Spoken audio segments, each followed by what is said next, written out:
और इन सब के बीच खबर आ रही है कि नीतीश कुमार के घर पर विधायकों की बैठक बुलाई गई है, जिसमें जनता दल यूनाइटेड के साथ साथ आरजेडी के विधायक और कांग्रेस के विधायक भी वहां पर मौजूद रहेंगे। ये भी आपको जानकारी दे दें कि वहां पर आरजेडी के 24 विधायक और इसके अलावा कांग्रेस के विधायकों की भी वहां पर मौजूदगी होगी, जो कि 5 हैं। ये सभी पहुंच रहे हैं नीतीश कुमार के घर पे, यानी आगे की रणनीति तय करने के लिए ये बैठक अब से चंद मिनटों के बाद शुरू होने वाली है। और इस बैठक के बाद ही प्रेस कॉन्फ्रेंस करेंगे नीतीश कुमार और जानकारी देंगे कि आगे उनकी रणनीति क्या होगी, क्योंकि मौजूदा वक्त में बिहार में मुख्यमंत्री का इस्तीफा हो चुका है और अब इंतजार ये है कि राज्यपाल आगे क्या वाकई मौका देते हैं नीतीश कुमार को, और वो मौका देते हैं तो ये भी अपने तरह का पहली बार इतिहास में हो रहा है कि बजट सत्र जिस दिन शुरू हुआ उसके 20 मिनट पहले मुख्यमंत्री ने इस्तीफा दे दिया और वो बजट सत्र स्थगित हो गया। और उसके बाद अब नई तारीख वो कल की होगी, परसों की होगी, क्या होगी, इसका इंतजार हर कोई कर रहा है। लेकिन बीजेपी की तरफ से जो प्रतिक्रिया बिहार से आई, हमारे साथ लगातार शहनवाज जी तो यहाँ दिल्ली में बैठे हैं, लेकिन नंद किशोर यादव जो कि वहां पर विपक्ष के नेता के तौर पर थे, खासतौर से उस वक्त से जब बीजेपी और जनता दल यूनाइटेड अलग अलग हो गई, तो अब उन्होंने क्या कहा, आज क्या कहा, यह सुनिए पहले। कौरवों ने अभिमन्यु का वध कर दिया। जनता दल आरजेडी और कांग्रेस, इनका दलित चेहरा, दलित विरोधी चेहरा उजागर हो गया। पूरा आज जो बिहार के अंदर राजनीतिक संकट पैदा हुआ है, इस राजनीतिक संकट के लिए अगर कोई एक आदमी जिम्मेवार है तो वह है नीतीश कुमार जी।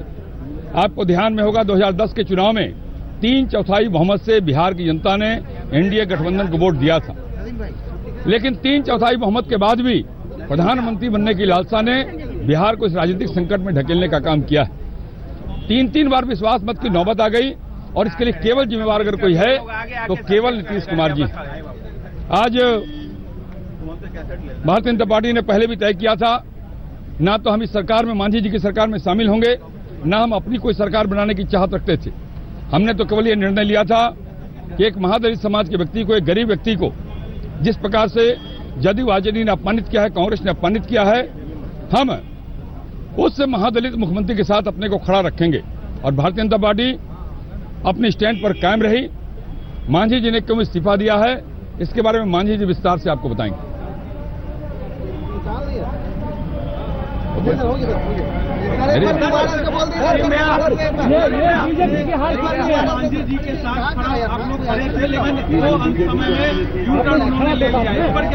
इसके बाद मांझी जी इसका विचार करेंगे, मांझी जी इसके बारे में अपनी राय देंगे। लेकिन भारतीय जनता पार्टी आज भी महादलित समाज, दलित समाज के साथ खड़ी है। हमने ये सिद्ध किया। अभी भी मांझी जी के साथ हैं। ये तो विश्वास मत के दौरान हमने साथ रहने का अनाउंस किया था। आज विश्वास मत का दिन है, विश्वास मत हुआ नहीं, आगे की बात आगे तय करेंगे। क्या बीजेपी को न माया मिली न राम को, किस तरह की? भारतीय जनता पार्टी को कुछ मिलना ही नहीं था, क्योंकि भारतीय जनता पार्टी न सत्ता में शामिल होने वाली थी, न भारतीय जनता पार्टी कोई अपनी सरकार बनाने वाली थी। हम तो मुद्दे पर मांझी जी के साथ रहना चाहते थे और मांझी जी के साथ आज थे। अब मांझी जी ही सदन में नहीं आए तो अलग बात हो सकती है।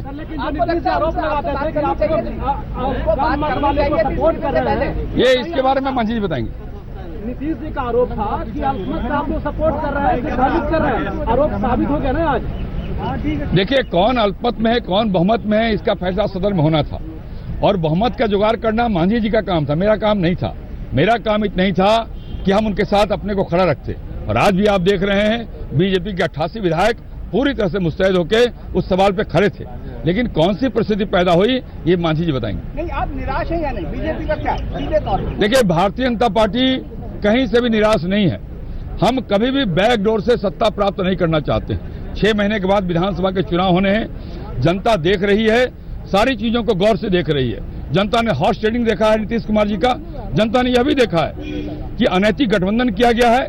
जिस 15 साल के कुशासन के खिलाफ लड़ाई लड़ करके नीतीश जी मुख्यमंत्री बने थे, उसी आरजेडी से उन्होंने दोस्ती किया है और ये जनता देख रही है। और जब चुनाव के दिन आएंगे तो जनता इस बात का फैसला करेगी कि 15 साल का कुशासन वापस आना है कि नहीं आना है। अब मुझे पूरा भरोसा है कि जो 15 साल के कुशासन के साथ रहेगा उसका बंटाधार होगा और भारतीय जनता पार्टी के साथ लोग आएंगे। नीतीश की ताजपोशी के लिए हालात माकूल बन रहे हैं क्या कहते हैं? नहीं, ये तो गवर्नर साहब को तय करना है। किसी की भी सरकार तो बननी चाहिए। हम कोई चुनाव पहले, पूर्व चुनाव के पक्ष में नहीं है। चुनाव समय पर होना चाहिए, क्योंकि हम मानते हैं कि चुनाव जब आएगा तो भारतीय जनता पार्टी के साथ लोग आएंगे और लोग अनैतिक गठबंधन के खिलाफ वोट करेंगे। बीजेपी का डिसीजन गलत था सर। भारतीय जनता पार्टी का डिसीजन कोई भी गलत नहीं था। हम अपने स्टैंड पर कायम थे और हमें कोई इस बात का अफसोस नहीं है। हमारा निर्णय बिल्कुल सही था। तेवर के साथ लौटे, एक कमेंट चाहेंगे क्योंकि हमारे साथ रामविलास पासवान भी जुड़ने वाले हैं। लेकिन पहली बात यह है कि इन्होंने कहा कि कौरवों ने अभिमन्यु वध कर दिया। दरअसल जैसी राजनीति चली उससे तो लगता है कि कौरव ही दो दल बना के आपस में लड़ रहे थे।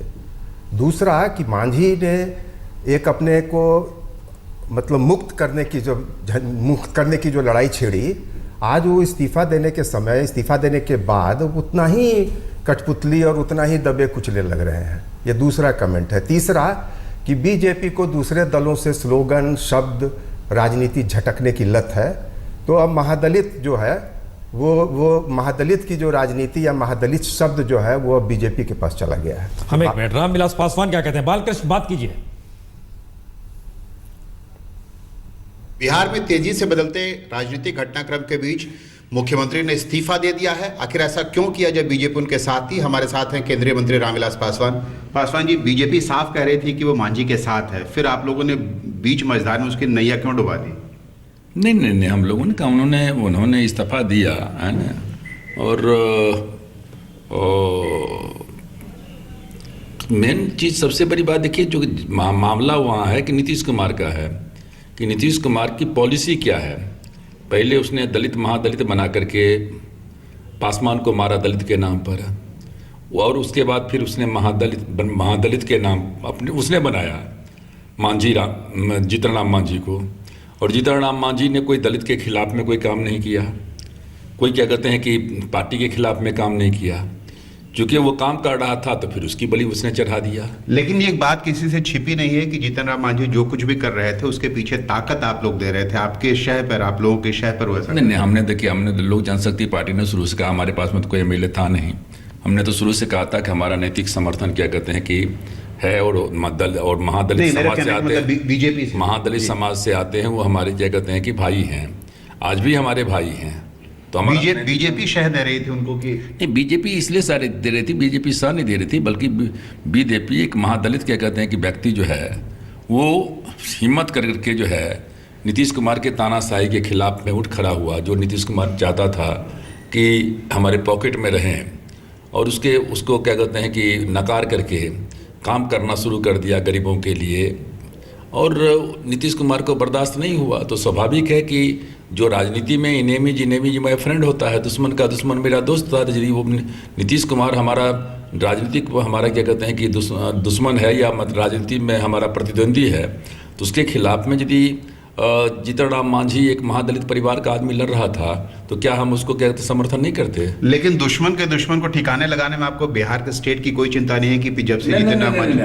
हमारी चिंता, हम तो शुरू से कर रहे हैं। लोक जनशक्ति पार्टी ने शुरू से मांग किया कि जब क्या कहते हैं, जब से भारतीय जनता पार्टी अलग हुई थी और जब से नीतीश कुमार के क्या कहते हैं कि 2 सीट मिला लोकसभा में, हमने तब से कहा था कि विधानसभा को भंग करो, और जब यदि नहीं भंग होगा तो ये क्या चलते रहे। जब major party Bharatiya Janata party थी, जब अलग हो गई और जनता दल में आपस में क्या कहते हैं कि 2 गुट बना हुआ था, आज भी बना हुआ है, एंटी डिफेक्शन के कारण भले वो क्या कहते हैं कि बाहर नहीं आते हों, लेकिन आज भी बना हुआ है। तो उस परिस्थिति में हमको क्या बिहार का काम होगा? नीतीश कुमार कह रहे हैं कि जो साजिश थी बीजेपी की वो साफ हो गई है इस्तीफे के बाद। नहीं, बीजेपी की साजिश नहीं थी, नीतीश कुमार की साजिश थी। एक क्या कहते हैं कि जो गरीब परिवार, जो दलित वर्ग का और महादलित परिवार है, उसके खिलाफ में बेलछी कांड से लेकर के शुरू से इन लोगों की साजिश रही है, और वो भी आज क्या कहते हैं कि साजिश आज भी किया है, और इसका शिकार क्या कहते हैं जीतन राम मांझी हुए हैं। सरकार के, बीजेपी के आप लोगों को कहने पर जीतन राम मांझी ने नीतीश कुमार के खेमे में फूट तो डाल दी, लेकिन अब उनका क्या होगा? क्या आप लोग बीजेपी उनको साथ रखेगी? क्या होगा? वो नहीं कह सकते हैं, वो तो जीतन राम मांझी और बीजेपी के लोग बतलाएंगे। हमारा तो सिर्फ इतना ही कहना है कि हमारी सिंपैथी कल भी जीतन राम मांझी के पास में थी जब वो मुख्यमंत्री थे, आज नहीं भी मुख्यमंत्री हैं, तो हमारा उनके साथ में सहानुभूति है। जो दलित लोग हैं, महादलित लोग हैं, वो इस बात पे नाराज नहीं होंगे कि अब आज शक्ति परीक्षण से पहले उनको इस्तीफा देना पड़ा? हाँ, जरूर। वो तो नीतीश कुमार को तो एक भी दलित महादलित का वोट मिलने वाला अब नहीं है। जो इन्होंने कुकर्म किया है, इनके पास में वोट किया है। नीतीश कुमार के पास में कौन वोट है? न ऊंची जाति का वोट है, न पिछड़ी जाति का वोट है, ना दलित का वोट था, एक ले देकर के महादलित के कंधे पर ये जो है शिकार खेलते थे, और उसको भी उन्होंने आज क्या कहते हैं कि बलि का बकरा बलि बना दिया। तो अब इनके पास में वोट कौन है? धन्यवाद। आपने सुना कि रामविलास पासवान जी का कहना है कि जीतन राम मांझी को नीतीश कुमार ने बलि का बकरा बनाया है और जब चुनाव होंगे तब जनता उनको इस बात की सजा देगी। कैमरामैन अशोक भनोट के साथ बालकृष्ण, दिल्ली आज तक।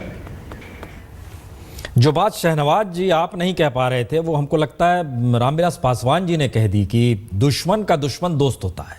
बीजेपी की तरफ से पटना से जो बयान आया है उसमें बहुत साफ तौर पे संकेत बहुत साफ है कि मांझी की स्थिति के साथ वो खड़े। शहनवाज जी, एक सवाल अब शायद हर कोई जानना तो चाहता होगा कि मांझी ने जो जिक्र किया अपनी प्रेस कॉन्फ्रेंस में, उसमें बिहार की कानून व्यवस्था की ऐसी सिचुएशन है वो बहुत खुले तौर पर उभर कर आता है कि वाकई उनकी खुद को जान का खतरा, विधायकों की जान का खतरा, लोग घेरे हुए हैं, खून खराबा हो सकता है, हत्या हो सकती है। क्या ये स्थितियों पर केंद्र की नजर होनी चाहिए या केंद्र इस पर नजर रखे हुए है?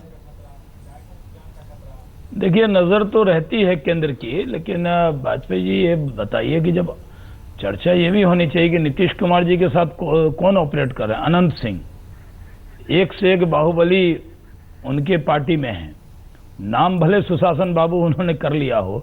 आपको याद होगा कि AK-47 खुलेआम लहराया था और एक मुकदमा दर्ज नहीं हुआ उन पे। यही कोई माइनॉरिटी का आदमी लहरा देता तो सीधे चला जाता पता नहीं कहां से कहां। लेकिन वो अनंत सिंह पर कोई कार्रवाई उन्होंने नहीं किया, और वही अनंत सिंह खुलेआम गाली दिए। यानी एक दलित समाज पे अगर नहीं तो आपको क्या लग रहा है कि क्या बिहार में राष्ट्रपति शासन लग जाना चाहिए? नहीं, मैं ये नहीं कह रहा हूं। मैं ये जरूर कह रहा हूं कि बिहार के अंदर आज स्थिति बहुत अच्छी नहीं है। ओके। भारतीय जनता पार्टी इसकी राष्ट्रपति शासन की मांग कोई नहीं कर रही, लेकिन ये सही है कि नीतीश कुमार जी ने वो सब हड़बे अपनाए जो उम्मीद कर रहे थे कि जीतन राम मांझी अपनाएंगे। जी। नीतीश कुमार जी, जो मांझी जी एक मुख्यमंत्री हैं, महादलित समाज से हो, लेकिन उनकी बात पर आपको भरोसा करना होगा। एक एक विधायक के घर पर कुछ लोग बैठे थे, धमकी मिल रही थी। ये डिबेट का एक पार्ट हो सकता है, अभी नहीं हो सकता जी। और आप तो इसको डिबेट कर सकते हैं कि आज बिहार की स्थिति क्या है। हम करेंगे, रात में डिबेट भी इस पे करेंगे कि क्या वाकई बिहार की कानून व्यवस्था है कैसे? तो जो बिहार की स्थिति जंगल राज, नहीं हम इस पे करेंगे। एक आखिरी कमेंट हम चाह रहे हैं आलोक जी कि क्या बिहार की सिचुएशन ने चुनाव की दिशा में ढकेल दिया है? देखिए, अभी वैसे यदि संवैधानिक ढंग से देखें और बहुमत यदि नीतीश कुमार के साथ है तो अभी सरकार बनना चाहिए, लेकिन कुछ जोड़ तोड़, जैसे अभी पासवान जी ने भी कह दिया कि नहीं हम तो बहुत 6 महीने पहले ही चाहते थे कि जी राष्ट्रपति शासन हो जाना चाहिए, तो कुछ एक एलिमेंट कोशिश करेगा। लेकिन मुझे लगता है कि प्रजातंत्र के हित में ये होगा कि अभी सरकार बनने दी जाए और फैसला जनता के हाथ में छोड़ा जाए। अरुण जी, आखिरी कमेंट इस पे, क्या बिहार की स्थिति इस मौजूदा स्थिति में आ गई है जहां पर बीजेपी के खिलाफ फोर्सेज एकजुट हो रही थी, अब वो कमजोर हो गई? बीजेपी के खिलाफ मेरे ख्याल से फोर्सेज शुरू में जो ओरिजिनल प्लान था दिल्ली चुनाव के पहले, वो उसको काफ़ी सेटबैक है, क्योंकि उसके अंदर से वोट बैंक का क्रैक जो है या खिसक जाना है। दूसरी बात कि ये जो क्राइम के बाद जहां मुख्यमंत्री डरा हुआ हो, अगर आप इधर का हाल का बिहार का आप न्यूज़ देखिए या उसका डाटा मंगवाइए तो तरह तरह के अपराध जो हैं खुलेआम हो रहे हैं। दरअसल बिहार में इस समय सबसे ज़्यादा मौज माफिया और अपराधियों ने काटा है। ओके शहनवाज जी, अब आखिरी जाते जाते एक कमेंट करते चले जाइए कि क्या बिहार को लेकर बीजेपी अब सीधे चुनाव की तैयारी में कूद चुकी है, ये मान लिया जाए, या अब 6 महीने इंतजार है? देखिए, जब हमारे राष्ट्रीय अध्यक्ष अमित शाह जी गए थे तो हम चुनाव की तैयारी की बैठक हम लोगों ने कर ली। चुनाव जब भी होगा जी तो मिशन 160 प्लस 160 सीट जीतेंगे, क्योंकि जनता का सपोर्ट हमारे साथ है। लालू जी के खिलाफ नीतीश जी आए थे और नीतीश जी लालू जी से मिल गए। बिहार की जनता को यह कबूल नहीं है, अब सिर्फ भारतीय जनता पार्टी और सिर्फ भारतीय जनता पार्टी। इसलिए हम पूरी तरह तैयार हैं जब भी चुनाव हो। चलिए, बहुत बहुत शुक्रिया। हम चर्चा यहां पर खत्म कर रहे हैं, ये बताते हुए कि अब से कुछ देर बाद नीतीश कुमार के घर पर विधायकों की बैठक, जिसमें आरजेडी और कांग्रेस के विधायक भी शरीक हो रहे हैं, उसके बाद रणनीति का खुलासा होगा और उसके बाद से राज्यपाल के पास वो जाएंगे, इसकी भी जानकारी आएगी। लेकिन ब्रेक ले रहे हैं।